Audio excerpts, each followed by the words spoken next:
মুখ্যমন্ত্রী মমতা বন্দ্যোপাধ্যায়ের অনুপ্রেরণায় বাংলার বাড়ি প্রকল্প কালকে উদ্বোধন হলো। মোট 20 লক্ষ মানুষকে 1,20,000 টাকা করে দেবে, এমনটাই জানিয়েছেন। আজকে চণ্ডীতলা ভিডিওই তার সূচনা হলো, বা সবাইয়ের হাতে একটা করে বাংলার বাড়ি শুভেচ্ছা দিল।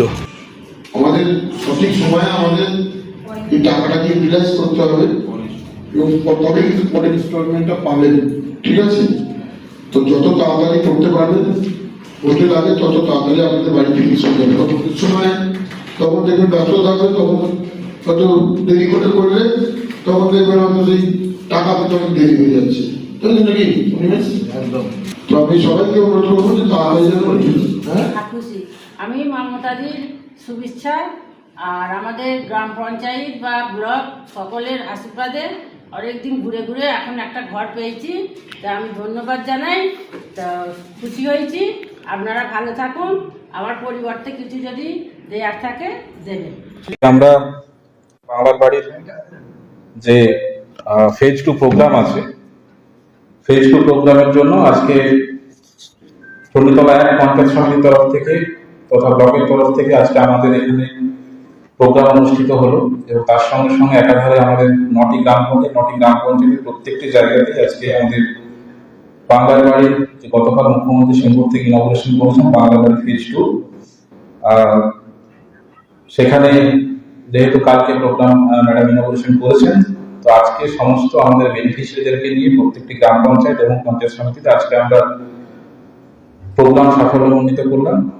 আমাদের টোটাল চণ্ডীতলা 1 নম্বর ব্লক তথা পঞ্চায়েত সমিতিতে টোটাল 1771 জন আমরা বাংলার বাড়ি ফেজ 2 তে বেনিফিশিয়ারি আছে, যারা বাংলার বাড়িতে যারা বাড়ি পাবে। অলরেডি গতকাল থেকে ট্রেজারিতে আমরা অ্যাডভাইস করে দিয়েছিলাম, গতকাল থেকেই মানুষের যারা বেনিফিশিয়ারি আছে তাদের অ্যাকাউন্টে অলরেডি টাকা ঢোকা শুরু হয়ে গেছে। আপনারা অলরেডি আজকে দেখলেন যে অনেকে বললেন অনেক বেনিফিশিয়ারি তারা অলরেডি টাকা ক্রেডিট করেছে তাদের অ্যাকাউন্টে, তাদের ব্যাংক পাসবই আপডেট করে দেখে নিয়েছেন। আমরা গতবার যে ফেজ 1 ছিল, সেই ফেজ 1 এ আমরা আমাদের কত ছিল? ফেজ 1 এ 811। ফেজ 1 এ আমরা 811 জনকে আমরা বাংলার বাড়িতে আমরা বেনিফিট দিতে পেরেছিলাম। ফেজ 2 তে আমরা 1771 জনকে আমরা বেনিফিশিয়ারিকে আমরা দিচ্ছি, বাংলার বাড়ি গ্রামের আন্ডারে ফেলেছি। আপনারা জানেন যে সম্পূর্ণ রাজ্য সরকারের অর্থানুকূল্যে এই প্রোগ্রাম প্রত্যেকটা জায়গাতে অনুষ্ঠিত হচ্ছে। এই স্কিমে আজকে যারা বেনিফিশিয়ারি যারা ছিল তাদের সবাইকে আমরা সেটা বলে দিয়েছি, আগামী 2 মাসের মধ্যে বাড়ির কাজ কমপ্লিট করতে হবে এবং বাড়ির কাজ কমপ্লিট করার পর আমরা আমাদের ব্লক তথা পঞ্চায়েত সমিতি এবং গ্রাম পঞ্চায়েতগুলো থেকে আমরা যারা জিআরএস বা ভিএইদেরকে পাঠাবো জিওট্যাগ করার জন্য, এবং জিওট্যাগ করার পর তারা যদি এলিজিবল হয়, তারা যদি বাড়ি সঠিকভাবে করে থাকে, ঠিকঠাক ইনস্ট্রাকশন বা ঠিকঠাক মডেল যদি বাড়ি করে থাকে, তারা আগামী দিনে তারা আরো 60,000 টাকা পাবে। অর্থাৎ আমাদের যে 1771 জন এদের প্রত্যেকের অ্যাকাউন্টে আমরা প্রথম ইনস্টলমেন্ট 60,000 টাকা আমরা ঢোকাতে পেরেছি। এরপরে আমরা তাদেরকে 1 মাস সময় দিয়েছি, 1 থেকে 2 মাস বাদে আমরা তাদেরকে প্রত্যেকটি বাড়িতে আমরা ইন্সপেকশনে যাবো। ইন্সপেকশনে যাদের বাড়ি কমপ্লিট হয়েছে তারা ফেজ 2 তে সেকেন্ড ইনস্টলমেন্ট অর্থাৎ বাকি 60,000 টাকা তার জন্য ওরা এলিজিবল হবে এবং তাদের জন্য আমরা নেক্সট ইনস্টলমেন্টে টাকা দেওয়া শুরু করবো। আপনারা সবাই জানেন যে বাংলার বাড়িতে 1,20,000 টাকা করে দেওয়া হয়। ফেজ 1 আমরা 1,20,000 টাকা অলরেডি দিয়ে দিচ্ছি। তো ফেজ 1 আমাদের অলরেডি 97% বাড়ি আমাদের চণ্ডীতলা 1 ব্লক পঞ্চায়েত সমিতির তরফ থেকে অলরেডি বাড়ি কমপ্লিটেড।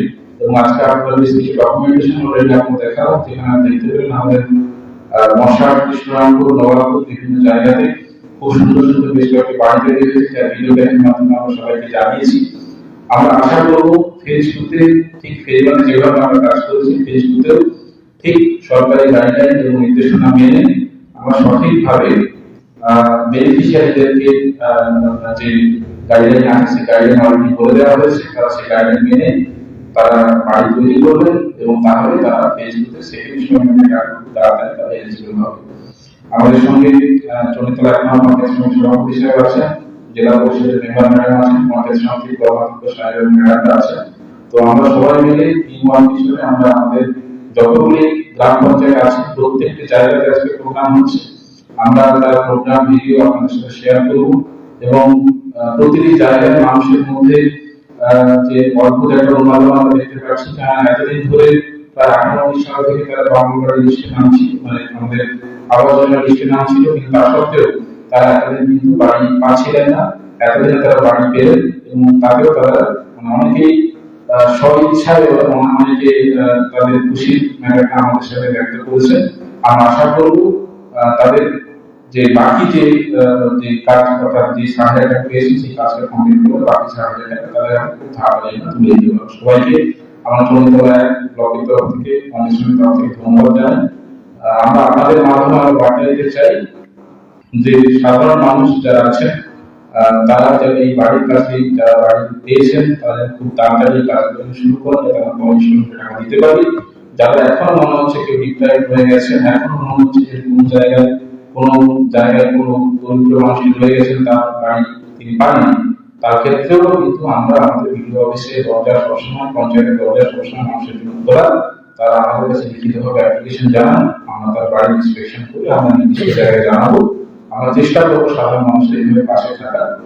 যেমন রাজ্য সরকার যেভাবে আপনাদের মানুষের পাশে আছেন, আমরাও ব্লক আধিকারিক হিসেবে এবং পঞ্চায়েত সমিতির একজন পোর্টফোলিও হিসেবে সবাই চেষ্টা করবো সাধারণ মানুষের এইভাবে পাশে থাকা, পাশে থাকা। ধন্যবাদ।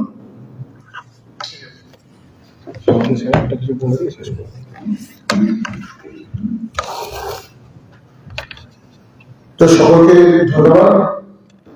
বিডিও সাহেব মাত্র বললেন যে আমাদের আপনারা জানেন যে বাংলার প্রিয় মুখ্যমন্ত্রী আগামীকাল সিঙ্গুরের পবিত্র মাটি থেকে প্রশাসনিক সভার মধ্য দিয়ে 20 লক্ষ মানুষের ব্যাংক অ্যাকাউন্টে বাংলার বাড়ি প্রকল্পে 60,000 টাকা প্রথম কিস্তির টাকা 60,000 টাকা পৌঁছে দিয়েছেন। বাংলার মুখ্যমন্ত্রী যে কথা রাখেন, কথা দিয়ে কথা রাখেন, এটাই তার প্রমাণ।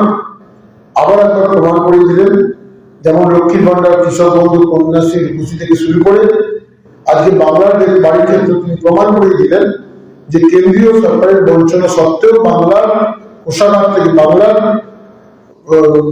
প্রশাসনিক অর্থায়ন করলে আজকে এই সম্পূর্ণ নিজস্ব তহবিল থেকে, পশ্চিমবঙ্গ সরকারের নিজস্ব তহবিল থেকে এই ঘরগুলি করে দেওয়া হচ্ছে।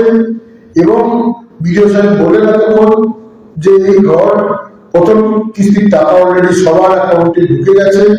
এটা আমাদের দ্বিতীয় পর্যায়ে, আগে প্রথম পর্যায়ে 12 লক্ষ মানুষের কাছে, বাংলার 12 লক্ষ মানুষের কাছে ঘর দেওয়া হয়েছিল। সেখানে 811 জন আমাদের বেনিফিশিয়ারি আমাদের ব্লকে পেয়েছে, তারা সেই ঘরগুলো করেছে। আবার 20 লক্ষ মানুষকে, সারা বাংলা মানুষকে দিলেন পশ্চিমবঙ্গ সরকারের মাননীয় মুখ্যমন্ত্রী, পশ্চিমবঙ্গ সরকার নিজস্ব তহবিল থেকে। এবং সেখানেও আমাদের ব্লকের 771 জন এই ঘরের টাকা পাচ্ছেন বা পেয়েছেন। প্রথম কিস্তির টাকা সবার কাছে ঢুকে গেছে। আমি আপনাদের মাধ্যমে সকলকে, সারা বাংলার মানুষের পক্ষ থেকে আমাদের মাননীয় মুখ্যমন্ত্রীকে অসংখ্য ধন্যবাদ, কৃতজ্ঞতা জানাই যে উনি আজকে প্রধানমন্ত্রী আবাস যোজনার টাকা বন্ধ করে দিয়েছিল রাজনৈতিক সমীকরণের জন্য, রাজনৈতিক কারণে আজকে বাংলার টাকা বন্ধ করে দিয়েছে। কিন্তু উনি প্রধানমন্ত্রীর নাম, মুখ্যমন্ত্রী, তিনি বাংলার টাকা কোষাগার থেকে সেই ঘর করে দিলেন, কিন্তু মুখ্যমন্ত্রী আবাস যোজনা করলেন না। তিনি বাংলাকে সম্মান দিয়ে, বাংলার ঐতিহ্যকে সম্মান দিয়ে, বাংলার সংস্কৃতিকে সম্মান দিয়ে তিনি নাম দিলেন বাংলার আবাস যোজনা। এটা আমাদের কাছে ইতিহাস হয়ে থাকবে। এবং বাংলার বাড়ি প্রকল্পে বাংলার আবাস যোজনা মানে আমাদের বাংলার বাড়ি, আমাদের একদম এই প্রকল্পটার নাম দিয়েছেন বাংলার বাড়ি। তাই বাংলাকে সম্মান দিয়ে তিনি এই প্রকল্পটা শুরু করলেন। অসংখ্য ধন্যবাদ জানাই মমতা বন্দ্যোপাধ্যায়কে এবং সারা বাংলার মানুষকে বলবো যে মমতা বন্দ্যোপাধ্যায়ের পাশে থাকবেন। আমরাও বলছি বাংলার মানুষের পাশে আমরা সবসময় আছি। এবং আগামী দিনে যে সমস্ত মানুষ, এখন অনেক প্রান্তিক মানুষ হয়তো ঘর পায়নি, যে কোনো কারণে তার লিস্টে নাম নেই, কিন্তু আমরা আগামী দিনে সেই সমস্ত মানুষদের নাম আবার জোগাড় করে আমরা মুখ্যমন্ত্রীর কাছে পাঠাবো এবং মুখ্যমন্ত্রী আশা করছি সেই ঘরগুলো করে দেবেন আগামী দিনে।